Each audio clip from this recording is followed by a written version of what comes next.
Sometimes what people ask for is not what they really need. Dr. Mark Michels, retired lieutenant colonel, author, and master of turning vision into execution.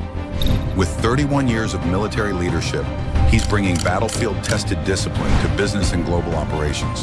You have your right and left limits, which you can do for people. It's just like constraints and restraints in an op order are. Once you learn those, what you can and what you can't do, you can apply that to any civilian business. What's up, everybody? This is Ryan Van Ornum back with another edition of the Milpreneur Podcast. Today, we are brought to you by Synergist. It is your go-to fractional operations company that helps you grow exponentially faster at just a smidgen of the cost. So go check out Synergist.com. While you're at it, please like, comment, and subscribe on all of our videos on YouTube and Spotify. So today, I have Dr. Mark Michels on with Global Integrity Alliance. How are you doing today, sir? I'm doing outstanding. Yourself? Man, if I was any better, I'd be you, man. You got all kinds of cool stuff going on. Yeah, it's actually quite hard to keep up with sometimes.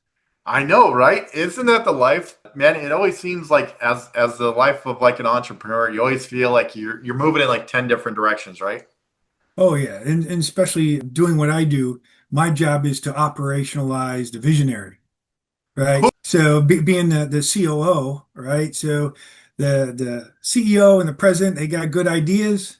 People ask them questions, and it's my job to stick it all on paper and make it all make sense. Isn't the CEO the best one of like, hey, I got an idea, right? He's the idea guy, but he's like has no idea how to freaking implement it, right? Yeah. You're the implementation guy, right? Yeah, that's like the three-star general of any corporation, right? They always have an idea, and someone's always there getting ready to write something and send everybody out to make a plan. Exactly. I don't know how the hell to do this. Just make it happen. But somehow I do it. You just got to have a can-do attitude. And, the first obstacle is just an obstacle. You can always just either go through it, go over it, or go around it, one or the other. I love it, man. Well, tell us, I'm sure your background in the military kind of helped you in what you're doing now. So what was your background in the Army? Oh, wow. So back in 1988, long time ago, right? So long story short, I served over 31 years in the Army, right? Thank I you for your retired as a service. lieutenant colonel. Thank you. And the only way a lieutenant colonel can do 31 years is you got to have prior service. So I spent 12 years as enlisted. I went from private E1, going to basic training as an infantryman. I worked my way up all the way to sergeant first class and got a green to gold scholarship at Syracuse University. Oh, cool. Yeah, so I took that full ride. I got commissioned in air defense artilleryman. I did that for a while, but I have an infantry combat engineer and for a little while finance background. So I have a lot of the hands-on, out in the field type of mentality. Yeah. Air defense artillery, I was good at it because it was my job, but it wasn't quite where my heart was, So I went to the SF route, went to selection, and I got hurt. And so I wasn't able to make it. But the best thing that happened out of that is on my exit on the way out, I got counseled. And the colonel who was counseling me saw all my evaluations and everything. Just I couldn't go on. And he suggested that I get a hold of somebody. So I did. And it was a commander at Counter-WMD team out of Massachusetts. I'm like, well, that's definitely taking a right-hand turn instead of a left, being air defense artillery. Right. So I made the phone call, and unfortunately, someone beat me out on an operations job.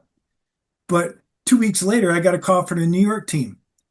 And so I interviewed for that, and I've been Counter-WMD for my entire, from 03 all the way to 05. The entire time. And I actually switched to a functional area. It's called nuclear non-proliferation officer. So Wow. I've been, my retirement job, I was the academic provost and the chief of operations at the Defense Nuclear Weapons School from DITRA. Well, that's quite a resume that you built right there, sir. Well, I just did what the Army wanted me to do. And if they said, hey, how about doing this? I just took the hard jobs that nobody else wanted. Isn't it funny? Like I was always told in my career is like it's better to volunteer than be voluntold. Oh, yes. I got a funny story about that one.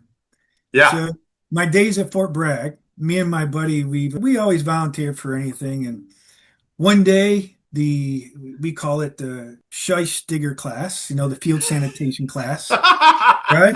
If you're Yeah, familiar with the field sanitation, what did you do? So I raised my hand and they're like, "Oh, you can have that one." I'm like, "Well, look, it's worth promotion points, especially when you're enlisted, right?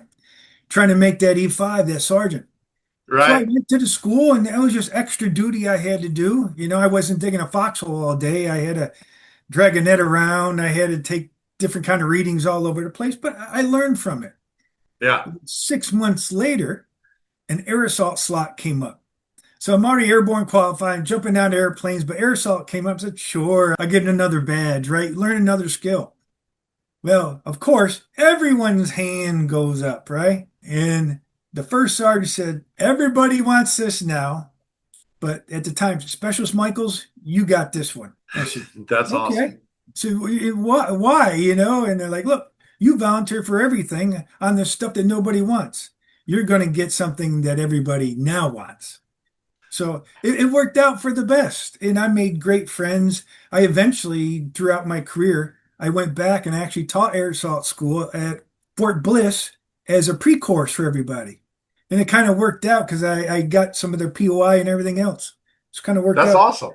Yeah. Yeah, I actually spent some time at Bragg myself. I worked DoD as when we were closing down Pope.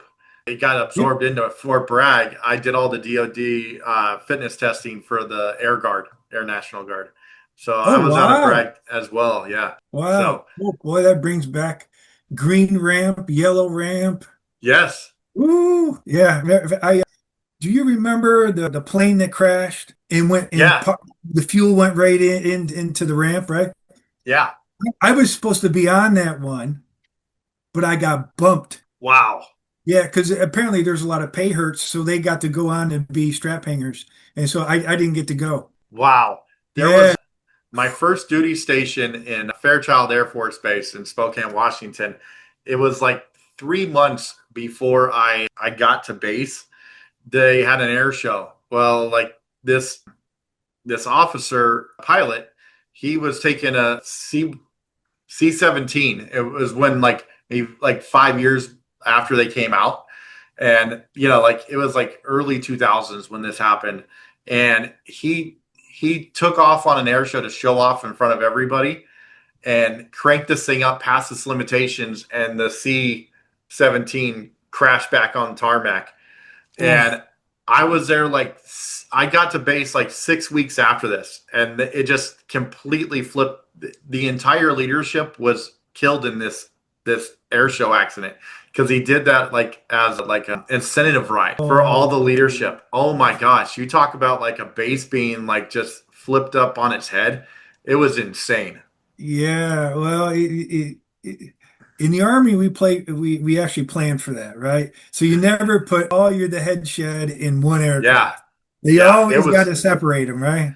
it was crazy. It was crazy. I'm Oh, sure that because of protocol, because of that, I mean, they changed it because of it. But I mean, I still remember that. I got to base and I'm like, what the heck is going on? Is this how every base is? And they're like, no, we don't want to talk about this right now. But man, I'm sure you've learned a lot from your time in the military and what you brought into what your business does today, right?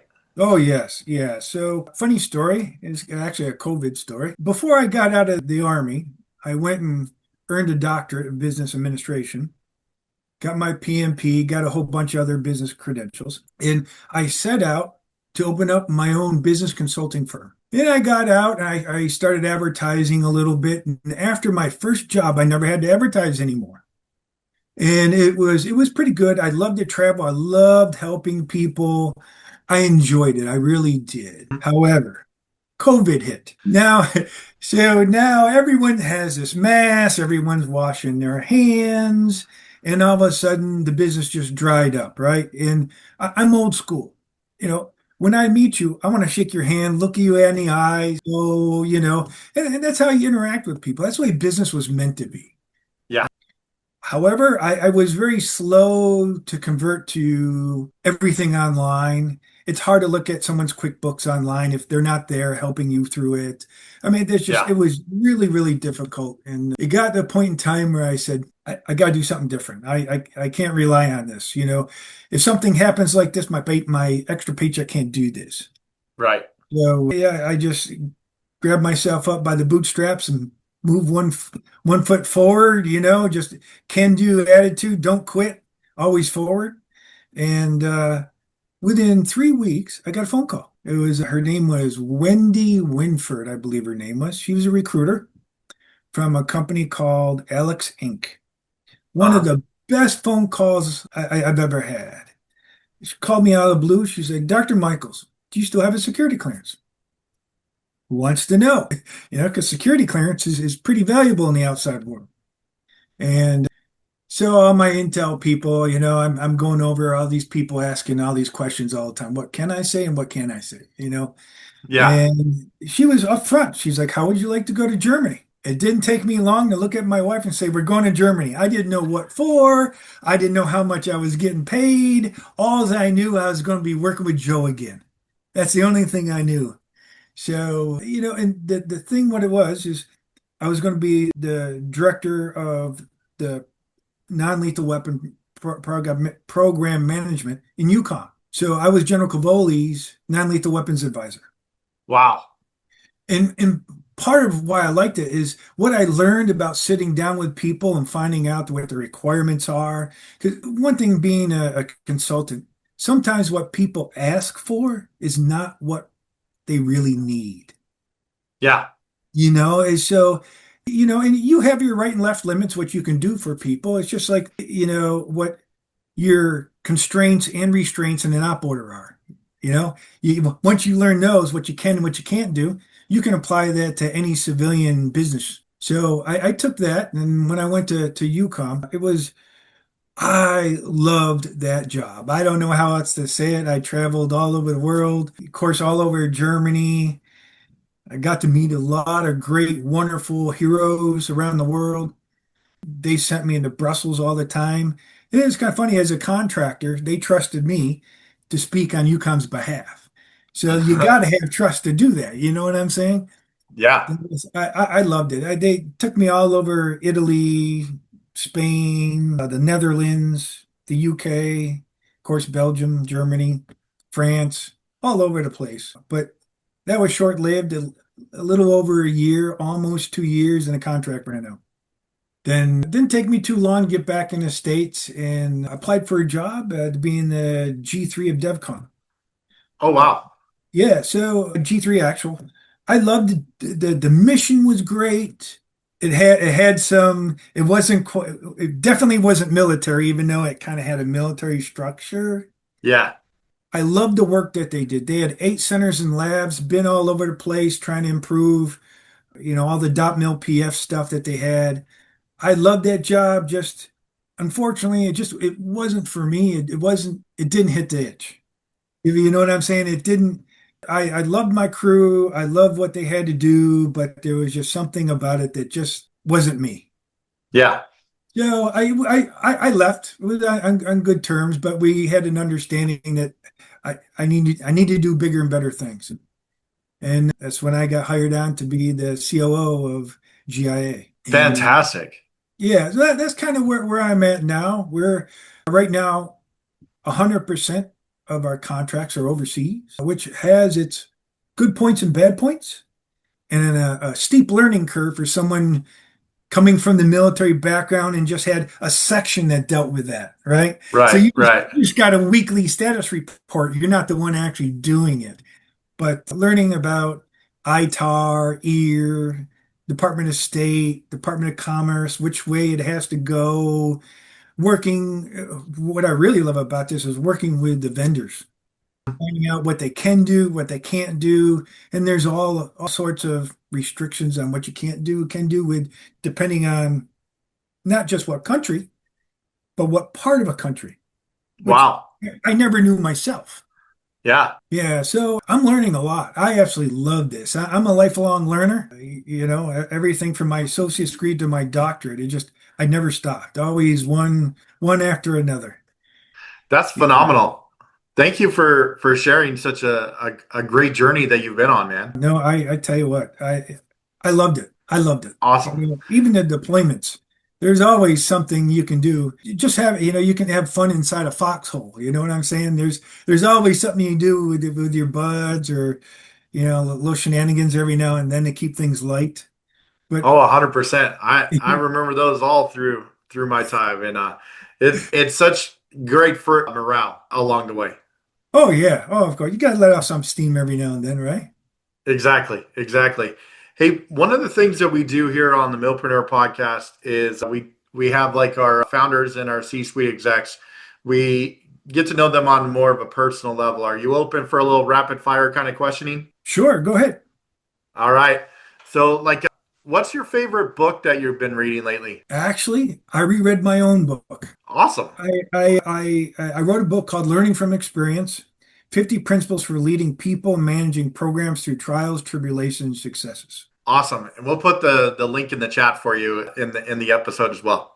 Oh, thank you. Because the reason why I reread it is right now we're in a transition period with GIA where Hmm. we're switching some leadership at the top and we might be changing a name. So there's a lot of going on, on the legal side and operations side, who's going to do what. But we're still executing everything for our clients. The reason why I read it is it kind of grounds me, right? I wrote it because when I transitioned, I wasn't told everything that I thought I should have been told. I had to Hmm. learn it the hard way on my own. So this book was a way to ground myself and focus my energy where I can get the most return on investment. So I just went back and reread it, and it's an easy read. It only took me a couple hours to read it again, and a lot of it, I'm like, yeah, I remember that. I remember that. So that's the one. I mean, in the last 2 weeks, I read it once again. Awesome. Do you have, I know you've been all over the world, but do you have a bucket list travel spot you still want to get to? Oh, I do. So I watch a lot of YouTube videos when it has to do with food. Yeah. I love these exotic places and stuff like that that I've never been. The Army's never sent me, so I didn't have to go. One of them's Vietnam, Oh, cool. South Africa, Namibia, Nice. and Belize. I a couple of those are on mine too. I love that. I love Belize. I want to get there too. That's very cool. Yeah, there's like a lot of people that take the triple D Yeah. Yep. diners, drive-ins, and dives, and Yeah. they travel and they go to all his places where he's visited. Yeah, I'm like that with YouTubers around the world eating international cuisine. I love it, man. Get some pho over in Vietnam, right? Oh yeah, yeah, yeah. I love it. Very cool. Hey, what was the first job that you ever had? The first job I ever had, I picked onions. I love it. Yeah, so where I live, it's a little town called Canastota, where I grew up. And I don't know if you're familiar with the term muck. So muck is black dirt over Yep. years and years and years. It's very thick. If it rains, you don't drive a tractor on it with wheels. You got to drive tracked Yep. vehicles. Track. But it's really good for potatoes and onions. Well, of course, when you're a little kid and you got a whole bunch of onion fields in back, you get a lot of people on their hands and knees with these wooden crates, and all they do is they take what's called these sets. They're little tiny onions, and you can't raise them to full maturity because you need them for next year's crop. So being a young kid, you get 50 cents a crate. You just pick these onions, shake the dirt off, put them in there, and just keep on going. Did that for a while. After a while, it got so bad that you come in, you had to get hosed off before you came in the house. Black from head to toe. But Oh it my taught me a lot gosh. of good lessons, though. Hard work. I had a little extra spending money. Exactly. I love it. Hey, if you had one superpower like the Avengers or the X-Men or something like that, what was your one superpower you'd want? Heal the sick. A healer. That's very cool. Awesome. Yeah, so yeah, there's been so many times in my life, and I'm sure yours, people died of cancer or something happened, get hit, IED, right? Yeah. A lot of people die just for no reason, but God calls them at your time, right? Yeah. If I could somehow do that. And I know it's not close to your time, a freak accident or something. That's what I would do. That's cool. That's cool. If you could have dinner with a historical figure, whether living or deceased, who would it be? You probably hear this, Jesus for one. You probably hear that a lot. Right now, probably Trump. Cool. Very cool. Just to find out, what are you thinking? Where you want to go? Because he doesn't tell his secrets, right? But Right. just to know, And the other one, if I had a choice, would probably be the Pope. That's cool. That's cool. I always thought about Teddy Roosevelt. That was always like my go-to one. Like Oh yeah, national just the parks and yeah, yeah. just the spectrum that guy lived. It was pretty amazing. So, are you an early bird or a night owl? Oh, I woke up at 4:30 this morning. So So definitely an early bird. I got you on that one. yeah. What's bumping around on your musical playlist? So I listen to a lot of country. There you go. Yeah, There you George go. Strait. I go back to, well, they're a little political now, but the Chicks, I love their music. Yeah. You Yeah. know, Reba. There you go. Yeah, Nice she call. kind of update, just been going. Yeah. Yeah. I love it. The last one is, do you have like a favorite go-to cheat meal? Yeah. I hate to say this, but I love pizza. I love it, man. Do you have like, The carb, I normally eat a high protein diet, and yeah, honestly, it's what 12 o'clock here. I haven't eaten anything yet.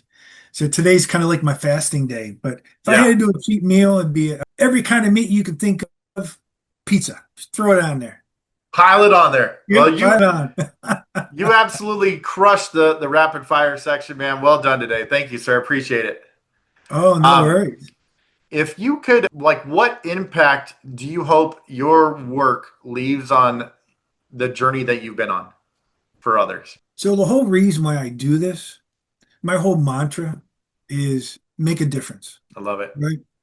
Whether it's requiring me to determine clarity, instill discipline, the ability to deliver a good return on investment to make someone else's life, or it could be a corporation or a nation. I'm working with several Middle East countries now. I mean, some of the programs that I'm working with, if successful, will increase their national security posture tenfold. I just got to get the contracts, but I know I can That's do it. that's phenomenal, man.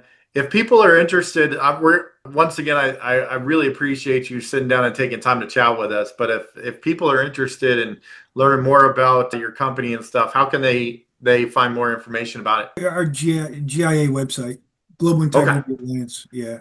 Yeah, it needs a little work. Like I say, we're in transition. I don't know when it's going to transition to new name, Yeah. but it does need a little work, but it's there online. Awesome. Very cool. Dr. Michels, it's been an absolute pleasure having you on the podcast today. Thank you so much for your time and best of luck in all your future endeavors. You're an amazing person and thank you for sharing your story. Thank you, brother. God bless. Absolutely. Ryan Van Ornum signing off for the Milpreneur Podcast. Once again, thank you to our sponsor, Synergist. And until the next time, make sure you like, comment, and subscribe on all of our YouTube and Spotify channels. Thank you guys and enjoy. Stay blessed. Take care.